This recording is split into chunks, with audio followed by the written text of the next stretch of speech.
अच्छा एक बात बताओ इन्होंने तो चिंतामणि जी, जब आपके अंदर विचारों की इतनी स्पष्टता है कि मुसलमान ठीक नहीं, इस्लाम ठीक नहीं, तो आप तो मजबूत तो सरकार चला रहे हो, इस देश में इस्लाम को प्रतिबंधित क्यों नहीं कर देते? मैं तो बात तर्कों पे कर रहा हूँ डॉक्टर अरे साहब। सर, मैं इन्होंने तर्कों कहा के साथ में समाधान पे भी तो पहुंचूंगा ना। अब आप जिस तरीके से, जिस आक्रामकता के साथ में धारा प्रभाव बोल रहे हैं, तो भाई ऐसा लगा कि इस्लाम से बुरा तो दुनिया में कुछ हो नहीं सकता, और जो इस्लाम को मानता है उससे बुरा कुछ नहीं हो सकता। तो जब इस नतीजे पर आप पहुंचे हुए हो और आपके तमाम बड़े बड़े नेता अलग अलग मंचों से, दाएं से बाएं से, कुछ इस प्रकार का ही संदेश दे रहे हैं, तो सीधे सीधे फरमान क्यों नहीं जारी कर देते कि भाई इस देश में इस्लाम प्रतिबंधित किया जाता है, जो इस्लाम को मानेगा उसे इस देश में रहने का अधिकार नहीं रहेगा। अलग अलग नारे तो लगवा देते हैं, हिंदी हिंदू हिंदुस्तान मांग रहा है हिंदुस्तान। तो कुल मिलाकर आपसे पूछा है, कैसा लगता है आपको ये विचार प्रतिबंधित ही कर दिया जाए? चिंतामणि जी, आपका चिंतन इस मुकाम तक पहुंच गया, या आपको लगता है नहीं नहीं इस्लाम बने रहना चाहिए, इतना भी खराब नहीं है कि इसको प्रतिबंधित ही कर दिया जाए? थोड़ा इसमें भी रोशनी मिल जाए ना हमको। दूसरा डॉक्टर साहब मैं कहना चाहूंगा कि भाई ये देश की बात कर रहे हैं, इस्लाम में देश का कॉन्सेप्ट ही नहीं है। आप कौन से देश की बात कर रहे हो? इस्लाम सिर्फ बस्ती और उम्मा में भरोसा करता है, देश का कॉन्सेप्ट ही नहीं है। तो कौन से देश की बात कर रहे हो आप? दूसरी बात यह है कि आपने कहा तरक्की वैसे होगी, ऐसे होगी, वैसे होगी। अरे जब तरक्की अगर मुसलमानों से ही होना है तो फिर अफगानिस्तान में क्यों नहीं हो गई, पाकिस्तान में क्यों नहीं हो गई, बांग्लादेश में क्यों नहीं हो गई, सीरिया में क्यों नहीं हो गई, यमन में क्यों नहीं हो गई, आपके 50 देशों में क्यों नहीं हो गई जहां पेट्रोल नहीं है?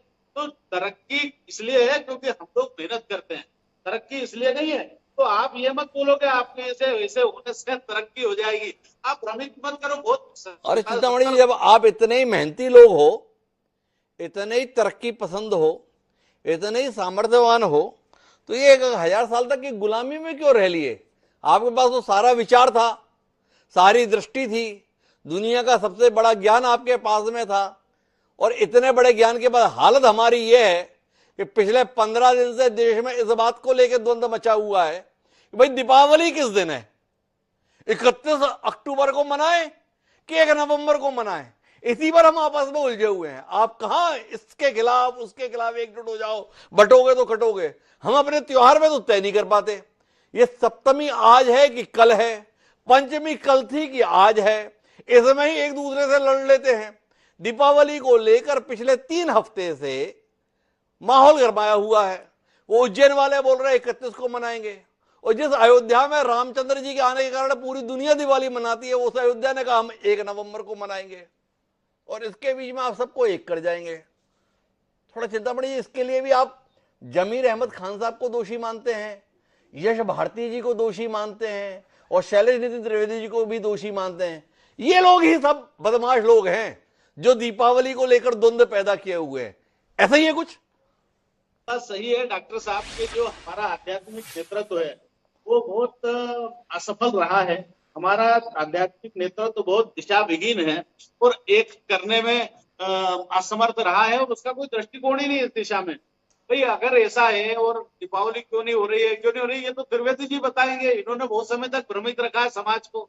और दूसरी बात यह है कि ये अगर बात करें साहब की, बहुत बढ़िया, हमारे मतलब जनाब है। हिंदू हितों के ठेकेदार चिंतामणि मालवीय जी होंगे, और दीपावली किस दिन मनाए इसके लिए कांग्रेस पार्टी के विचारवान प्रवक्ता शैलेश नितिन त्रिवेदी जी जिम्मेदार होंगे। कमाल है। शैलेश जी, ये दायित्व निभाने के लिए आप तैयार हैं? चिंतामणि जी ने यह दायित्व आपको सौंप दिया।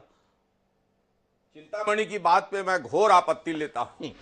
जिस देश में स्वामी विवेकानंद, जिस देश में शंकराचार्य, जिस देश में गोस्वामी तुलसीदास, महर्षि ऋषि मुनि हुए हैं, आध्यात्मिक नेतृत्व के दिवालियेपन की बात कर रहे हैं वे, घोर आपत्तिजनक बात है।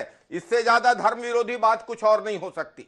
और एक मिनट शैलेश जी, मतलब उन्होंने ये कहा कि शैलेश नितिन त्रिवेदी जी बताएंगे कि दीपावली कब मनाएंगे, तो शैलेश जी का कहना है कि ये घोर आपत्तिजनक है। इतना नाराज हो गए आप चिंतामणि जी के द्वारा दिए गए सम्मान के प्रति? उन्होंने सम्मान नहीं दिया, उन्होंने जो आध्यात्मिक नेतृत्व पे सवालिया निशान लगाए वो बेहद दुखद था। जिस देश की इतनी समृद्ध ऋषि परंपरा है, वेद हैं, उपनिषद है, रामायण है, राम